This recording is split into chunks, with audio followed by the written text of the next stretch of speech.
Barnes with a foot injury cannot go tonight, and it's a keeper on the first play, and Jackson Arnold follows, blocks, and a quick burst for 12 yards. Yeah, that's a great way to get started right there.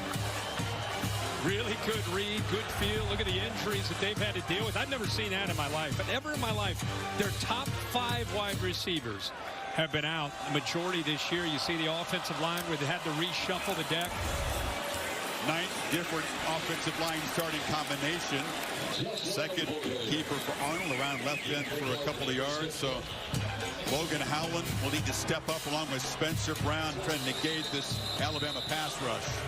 You can see this offensive line. You just talked about them, and you know, they have such a big role tonight. The challenge of the physicality against Alabama's defensive front.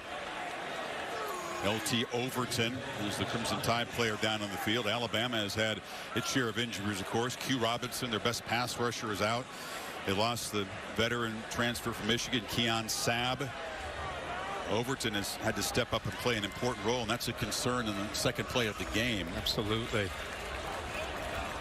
Yeah, they pride themselves on the depth that they have up there. He's walking, but not putting a lot of weight on that left foot. He came in from the right. See him right there in the middle of the screen down already.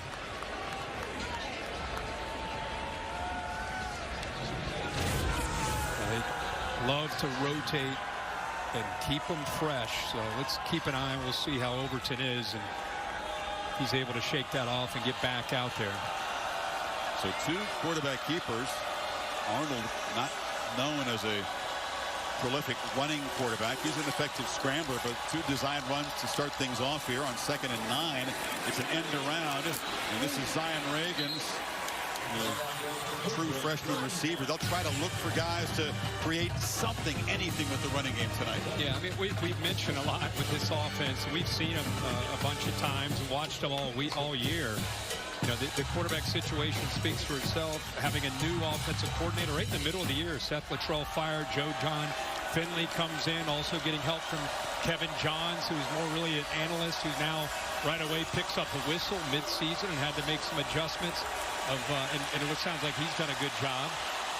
Third down's been a problem, Kirk. 23% in their SEC games, and on 3rd and 6, Arnold inaccurate throw to Brennan Thompson, and here comes the punt team. Yeah, we talked about third down has been a tough spot, and you'd expect it to be a tough spot when you have so many injuries to receiver and offensive line. Here's just a misfire. So the receiver working inside there, really good inside-outside coverage there. Malachi Moore took away anything, and I think that, you know, he really sensed that, tried to throw it away from 13, and he and the receiver not able to execute there for that first down. Luke Elzinga in his 5th year punting. 2nd year here after 3 years of Central Michigan. The lefty boots it away, and Ryan Williams, the talented freshman, will have a chance here. It's a low kick, and Williams makes a couple guys miss, and then a hard smack at the 25-yard line. And here comes Jalen Milroe. When we saw him in Baton Rouge run for 185 and 4 touchdowns against LSU. And he again featured the running game against this stout defense tonight. Well, when he gets going with his legs, it's a different ball game. And the losses against Vandy and Tennessee, only 10.5 yards rushing per game. In those wins you're talking about, he's been unstoppable running the football. So they go as far as he gets his running game going. It seems to open up every other aspect of this offense and what Nick Sheridan and Kalen DeBoer try to do. Jam Miller, part of the tailback tandem in the backfield, but it's Milroe, straight keeper, and he ran right into Danny Stutzman, the tackling machine, the man who is the emotional leader and on-field leader of this defense. Boy, that's such a great instincts. You know, this defensive line's going to eat up all the offensive line, the movement, frees up, and he does a good job of just feeling that, working around that block by Dupree. And that's just a great feel of getting downhill there by the middle linebacker.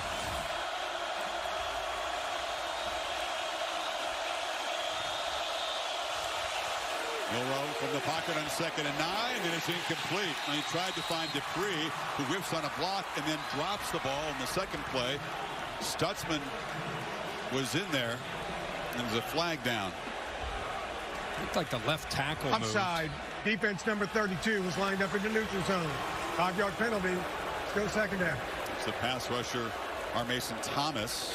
It's interesting because that's it's always one of those. There was slight movement by R. Mason Thomas. It got Proctor to react. That's what Brent Venables. A little bit of movement here. Watch the left tackle. I mean, that was a flinch from 32. He didn't go across into the neutral zone.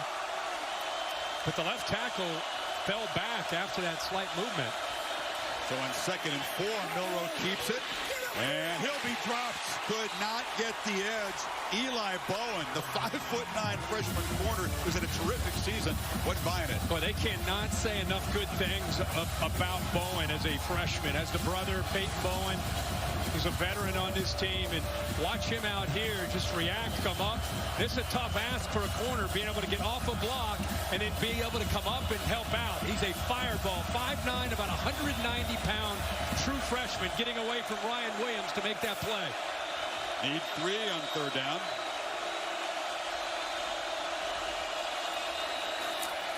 And incomplete. So the pass game misfired. It was off the hands of Williams. That's a ragged opening series for Bama, and they'll kick it away. Yeah, good matchup with the 2 true freshmen. Bowen, again, in coverage. Ryan Williams just unable to hold on to that. That ball was thrown on time. He had a condensed formation. All you had to do is secure the ball, and it's a 1st down.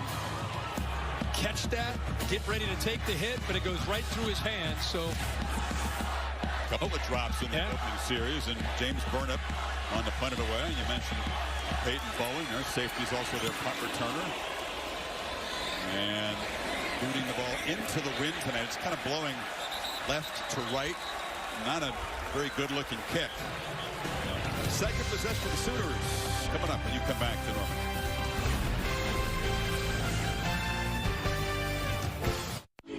Do we really need another computer? Not everyone does. But if you're reinventing music, tracking migrations in remote places,